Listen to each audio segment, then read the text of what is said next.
미국이 또 뿐만 아니죠. 네, 미 육군에서 차세대 기동 헬기, 그러니까 블랙호크 한 1, 2천 대를 대체하기 위한 헬기로 이 무지막지한 V280을 선택을 했죠. 얘가 순항 속도가 무려 520km/h입니다. 시속 520km 갑니다. 우리 저기 수리온보다 한 230km 빨라요. 예. 그 다음에 작전 범위가 얘가 무려 1480km입니다. 그러니까 얘가 예를 들어서 캠프 험프리에서 뜬다 그러면은 작전 범위가 베이징을 훨씬 넘어가죠. 뭐 거의 하남성 정주 정도까지 갈 겁니다. 예. 베이징보다 안으로 더 들어가요. 개봉 이런 데까지 갈 거예요. 거기 정도 돼야 한 1500km 될 겁니다. 항속거리가 무려 4000km가 나옵니다. 3900km. 엔진 파워가 무지막지합니다.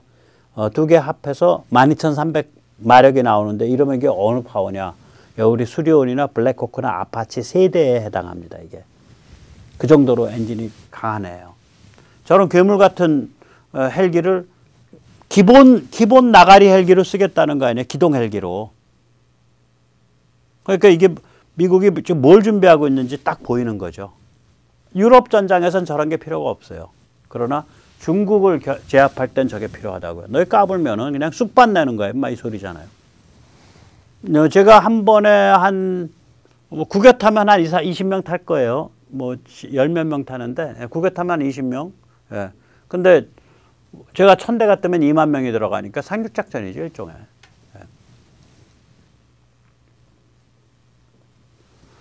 예, 그 다음에 이제 미국이 엊그저께 탄도미사일 방식의 극초음속 미사일을 배치를 해가지고 실험을 했죠. 어제 엊그저께 30일 날. 예, 이거는 이제 방식은 탄도미사일의 극초음속 활강체를 결합한 방식이고요. 그 다음에 활강체의 조종성이 문제가 되거든요. 저 방식의 이제 약점이 뭐냐면 탄도미사일로 이제 그 우주 쪽으로 나갔다가 이제 진입하면서 앞에 활강체만 물수제비 뜨듯이 우주 경계면에서 통통통통 하다가 꼽히는 건데 그때 워낙 열이 많이 나가지고 일종의 플라즈마 상태가 돼서 이제 얘가 저기 뭐야 그 목표물을 식별을 그러니까 목표물이 이동 목표물을 그러니까 고정된 데는 기막히게 들어가요. 이제 엄청 정확하게 들어가요. 뭐 1m 이내일 거예요. 오차 범위가. 근데 이동 목표물에 대해서는 뭐 예를 들어서 한 시속 한 70km로 움직이는 걸 쫓아 들어갈 수 있냐? 그거는 안 알려져 있어요. 어느 정도까지 쫓아 들어갈 수 있는지. 사거리는 2775km 이상이라고 합니다. 최소 2775km고요. 해군과 겸용하는 거고요. 이게 원래 3월 5일인가에 훈련이 배치 끝나가지고 이제 첫 포대가 훈련이 이제 시작하려고 그랬었는데 그게 뭐 점검이 있고 그래가지고 늦춰졌다 그랬는데 보니까 이제 3월 30일 날 훈련을 했더라고요. 이게 이제 미국은 보면은요, 예, 이제 간단하게 말씀을 드리면, 전체적으로 보면, 중국은 지난 10년 동안 중국군이 엄청나게 현대화를 했죠. 쫓아가려고. 그럼 타겟을 어디에다 뒀는데, 2003년 이라크전 때의 미군, 혹은 좀 알려진 2010년대 미군의 타겟을 두고 그걸 쫓아가려고 해온 거예요.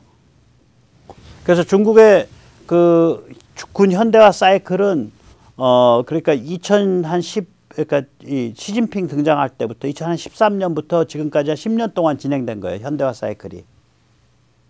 근데 미국은 중국이 한참 현대화해서 막 쫓아올 때 미국은 가만히 있는 상태에서 새로운 차원으로 가기 위한 이제 무기 탐색 개발만 해온 거야. 그러다가 이게 이제 발동이 걸렸어요. 한 2, 3년 전부터.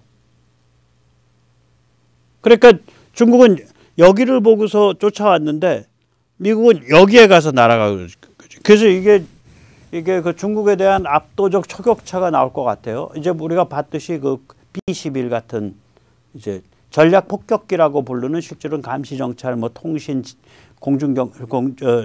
조기 경보 뭐 이런 거 다 하는 예, 그런 물건 나오는가 하면 NGAD 차세대 전투기 나오고 그 다음에 아까 보셨던 CCA 그런 그러니까 무인 합동 전투기 나오고 이제 그런 거고요. 해군은 이제 지금 그 우리가 그 유명한 그러니까 버지니아급의 공격 원잠, 그게 이제 공격 원잠이 세 가지 모델이 있거든요. 제일 오래된 게 로스앤젤레스, 그 다음에 오래된 게 시울프, 그 다음에 버지니아급인데 버지니아급보다 더 최신 SSN-X라는 애가 지금 개발되고 있어요. 무시무시합니다. 이거. 그 다음에 지금 미 해군의 그 핵 탄도미사일 발사 원잠 오하이오급이죠. 그거보다 훨씬 더 첨단인 컬럼비아급이 지금 짓고 있죠. 무시무시하죠. 컬럼비아급 SSBN이.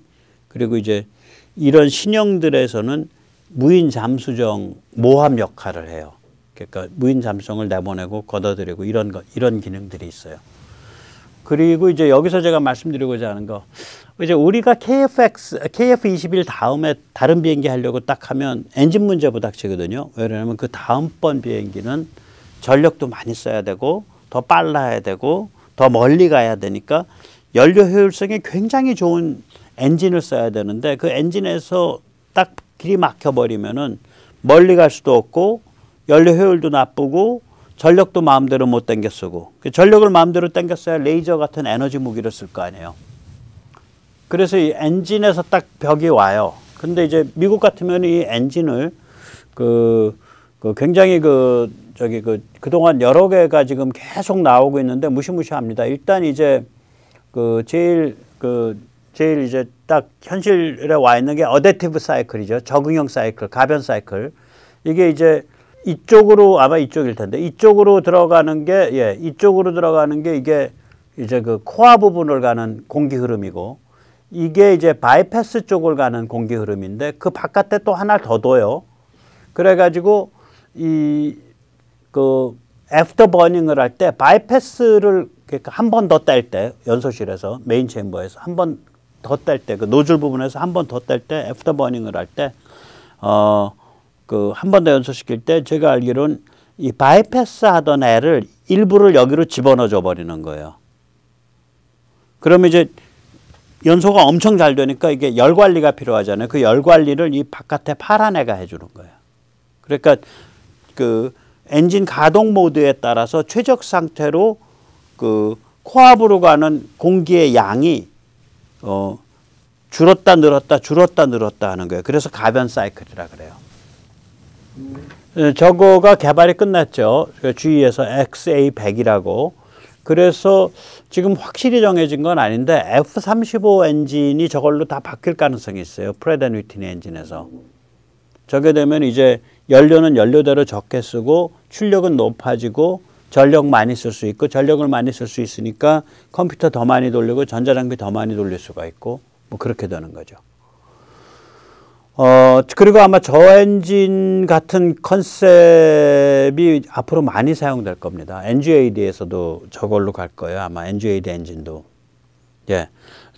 쟤는 좀 달라요. 쟤는 B-21은 왜 그러냐면 쟤는 아음속으로 나는 거라서 어차피 바이패스 쪽에 이 보라색 쪽에 이게 공기양이 어마무시하게 많은 약간 그러니까 철학이 여객기 엔진과 비슷한 걸 써요. B-21 같은 비행기는. 그래서 이거는 이런 쪽은 이런 전투기 쪽에 최첨단 구조인 어댑티브 같은 건 안 쓰고요. 또 전투기 쪽에서 요새 이제 되고 있는 거가 이제 TBCC 같은 유형인데 얘가 뭐냐면 우리가 그냥 간단히 말씀드릴게요. 제트 엔진은 팬이 돌아가서 팬이나 이런 아무튼 바람개비가 돌아가서 공기를 빨아가지고 폭발시켜서 내보내는 거잖아요. 근데 우리가 흔히 뭐 미티어 미사일 이러면 램젯 이러잖아요. 램젯은 뭐냐면은 이게 이제 일단 공기가 마하 그러니까 음속의 1 이상인 속도가 출발점이에요. 거기까지는 어떻게 갔다고 치고 그럼 음속의 1 이상인 속도점으로 갔을 때 이게 이제 그 엔진의 아가리라고 그러면은 이건 뭐 물건이니까 아가리라 그래야죠. 요게 아니라 공기가 이제 마하 1 이상의 속도로 이렇게 부닥치잖아요. 음속 이상으로. 그거를 잡아가지고 뾰족한 걸로 해서 그 주위로 잡아서 뒤로 집어넣어가지고 뒤에 연소실에서 따로 팬을 안 돌리고 그 초음속에 의해서 쌓이는 그 공기의 그 쌓이는 힘 가지고 연소시켜가지고 뒤로 뿜어버리는 거예요. 그러면 이제 음속의 5배, 음속의 5.5배까지는 이 구조로 가요. 램젯 구조인데 지금 이 TBCC는 뭐냐면 터빈 베이스드 컴바인드 사이클은 뭐냐면 속도가 낮을 때는 앞에서 팬이 돌아가서 팬이 돌아가는 제트 엔진으로 가다가 속도가 높아지면 이게 저 어댑티브 사이클이랑 좀 관계가 있어요. 팬 쪽으로 가는 공기는 통로는 딱 막히고 직접 뒤로 딱 빼갖고 연소실로만 보내버리는 거예요. 그러니까 이게 되면 무슨 얘기가 되냐. 비행기가 음속의 1에 도달할 때까지는 팬 돌려서 올라가. 그러다 음속의 1에 딱 도달하고 나면은 그거를 넘어서거나 음속을 돌파하고 나서는 저 램젯 구조로 돌아가는 거예요. 램으로. 그 다음에 또 또 이제 착륙할 때 속도 줄이면 음속 1 이하로 떨어지면 다시 터보팬 제트로 돌아오고. 그러한 것들이 지금 연구되고 있거든요. 그 다음에 이건 지금 나사가 주도가 돼서 연구하고 있는데 나사에서 이번에 희한한 거 성공을 했어요. 드디어는. 최근에요. 이게 제가 가끔 말씀드린 그 로테이셔널 데토네이션 엔진이에요. 그러니까 회전 폭발 엔진인데 그러니까 연소를 그냥 연소실에서 떼는 게 아니고 폭발을 시키면 완전 연소가 돼요. 그러면서 이게 그 뒤로 미는 힘이 무지하게 강해져요. 그 RD 엔진이거든요. RD 엔진인데 저건 이제 우주 로켓에 쓰면은 우주 로켓도 저게 완전 연소를 시키는 거라 그런데 굉장히 극도로 발달한 거라 뭐 연료가 한 5% 절약되는데 이게 5%가 절약되면 무슨 일이 벌어지냐면요. 우리가 우주 로켓의 거의 대부분의 게 연료하고 산소 무게예요. 그러니까 기계 무게는 몇 프로 안 돼. 그래서 5%가 절약이 되면 예를 들어서 우주 로켓이 예를 들어서 이게 500톤짜리다. 500톤짜리다. 그러면 5%면 얼마야? 500톤에 1%면 25톤에 이걸 더 할 수 있는 거예요. 근데 우주 로켓이 500톤보다 훨씬 더 나가거든. 훨씬 더 나가요. 그래서 이게 살벌한 놈이라고. 큰 것들은 500톤보다 더 나가거든. 그러니까 연료 무게 줄인 만큼 페일로드, 그러니까 화물을 더 실을 수가 있다고요. 저게 이제 참 재밌는 게요. 뭐냐면은 이제 여기서 이제 폭발이 일어나는 공간이거든요. 그럼 여기에 이제 폭발이 일어나는 공간이니까 여기 지금 압력이 무지하게 세다고요. 이 압력이 센 데다가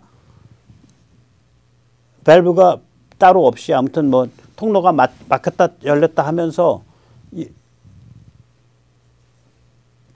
그러니까 1000분의 1초. 최소 1000분의 1초. 제가 그때 이거 설명드리면서 이거 1000분의 1초쯤 됩니다 그랬는데 1000분의 1초 동안 여기 이게 들어가는 거예요. 이게 저기 그 연료 들어가고 산소 들어가서 그래서 빵 터지고 또 1000분의 1초에 빵 터지고 1000분의 1초 빵 터지고 그러니까 빵빵빵빵빵 그러니까 똑딱 동안에 폭발이 1000번이 일어나는 거죠. 그러니까 굉장히 그러니까 연속성을 갖게 되죠. 그러면 어떤 밸브가 이렇게 기계적으로 열고 닫고 이렇게 해서 1000분의 1을 못 가요. 그 1000분의 1초 사이에 그런 기계적 반응을 못 일으키죠. 그래서 이 밸브를 근데 이게 밸브가 작동을 해야 그 압력 그 빵 터질 때 압력 들어오는 걸 이제 막아주니까 그 밸브를 뭘로 작동시키냐. 기계적인 작동이 아니라 이게 테슬라 밸브야. 테슬라가 유명한 사람 있잖아요. 우리 교류, 모터 이런 거 다 테슬라 때문에 만들어진 거죠. 전기의 아버지지 사실. 에디슨은 직류였고요. 테슬라는 교류거든요. 발전기 이런 거 다 테슬라예요.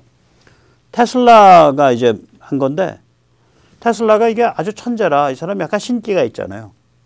이게 눈물방울 같은 게 뭐냐면 여기서 들어온 유체는 여기서 휘어갖고 거꾸로 가는 힘으로 작동해서 결국 역류가 안 돼요. 테슬라 밸브가. 아무 여닫는 움직이는 게 없는데도. 그러면 어떤 물체 속에 테슬라 밸브를 만들려면 우리 마치 땀구멍, 모난가 같은 거가 이렇게 물체 속에 그런 공간들이 있고 관로가 있는 건데 이게 기계적으로는 못 만들죠. 기계로는 저렇게 안 깎아지지. 선반 밀링으로는.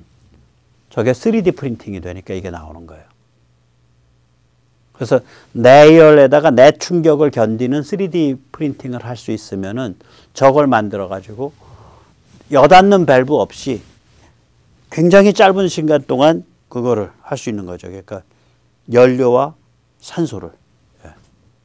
그래서 그런 아무튼 이런 것들이 막 나오고 있어가지고 이런 근본적인 거에서 아주 그 기가 막힌 혁신이 일어나고 있어서 미국의 컨셉을 중국을 겨냥을 해서 쟤랑 체제 경쟁해서 쟤 처제 없애버려야겠다라고 미국이 마음을 정하고 컨셉을 정하고 포커스가 이제 잡혔기 때문에 중국과 미국의 초격차는 앞으로 더 벌어집니다. 이거는 더 벌어져요. 그러니까 마지막으로 아까 보여드린 거 다시 한번 보여드릴게요. 중국을 딱 타겟팅을 하고 있잖아요. 예, 중국을 아주 타겟팅을 하고 있어요. We are united in our commitment to modernizing the air and space forces and achieving the transformation we must have to be competitive with our pacing challenge. China, China, China. 네, China, China, China 이러죠. 저는 그래서 이제 윤 대통령이 갔을 때 우리가 뭐 따로 특별히 중국 안에도 뭐 가치 공유 동맹, 그 다음에 전에 그 인도태평양 때 그렇게 표현했잖아요. 가치 공유 동맹, 그 다음에 규범 기반 국제 질서, 그 다음에 비슷한 생각을 가진 나라들 사이의 동맹, 그 다음에 우리들의 소중한 생활 방식, way of life. 이게 다 그 자유민주주의 공정시장, 세계시장을 가리키는 거고 그게 중국 특색 사회주의랑 딱 대별되는 요새 그 단어 세트예요. 그런 게. 그걸 전에 인도태평양 선언, 한국 인도태평양 선언에 그걸 다 쓰셨거든. 그대로 쓰고 그 다음에 또 인도태평양 선언에 또 그런 얘기 있었죠. 무력에 의한 급격한 현상 변경에 대해서 반대한다. 그게 뭐냐면 대만 침공 이런 거 반대한다 소리예요. 그게 뭐 당연히 뭐 쓸 수 있죠. 그 다음에 예를 들면 뭐 좀 더 이제 더 하면 우크라이나 국민들의 위대한 투쟁이 현지 자유 시민들의 각성과 희생이 국제적 지원과 연결됐을 때 어떤 결과를 보여주는지 여실히 증명했다. 그 얘기는 거꾸로 말하면 야 인마 중국 너 까불다가 너 도발하면 인마 다 죽을 각오하고 맞서면 너 골로 가는 거예요. 그게 그 소리가 돼요 이제는. 그래서 그렇게 중국 차이나라고 안 부르면서도 실제로 이게 중국에 대해서 우리가 나를 세우고 있다는 거를 미국의 선수들과 서로 교감할 수 있는 언어 표현들을 잔뜩 해서 쓰면은 될 것 같습니다. 또 그렇게 써야 됩니다. 왜냐면 우리가 1954년, 70년 전에는 뭐 이제 전쟁 막 끝났고 전부 다 헐벗은 되고 세계에서 가장 빈곤하고 비참한 나라였기 때문에 그 전쟁도 뭐 바로 끝낸 그런 나라라서 그때 이제 이승만 대통령은 무슨 말을 해도 상관이 없어요. 한국은 지금은 안 그렇잖아. 예, 지금 안 그러니까 그런 애둘러서 한미동맹과 중국 제압 이 두 개의 화두를 가지고 애둘러서 이렇게 쭉 덮어 들어가면 좋은 결과가 나올 거라고 생각을 합니다. 예, 오늘 여기까지 모시겠습니다. 감사합니다.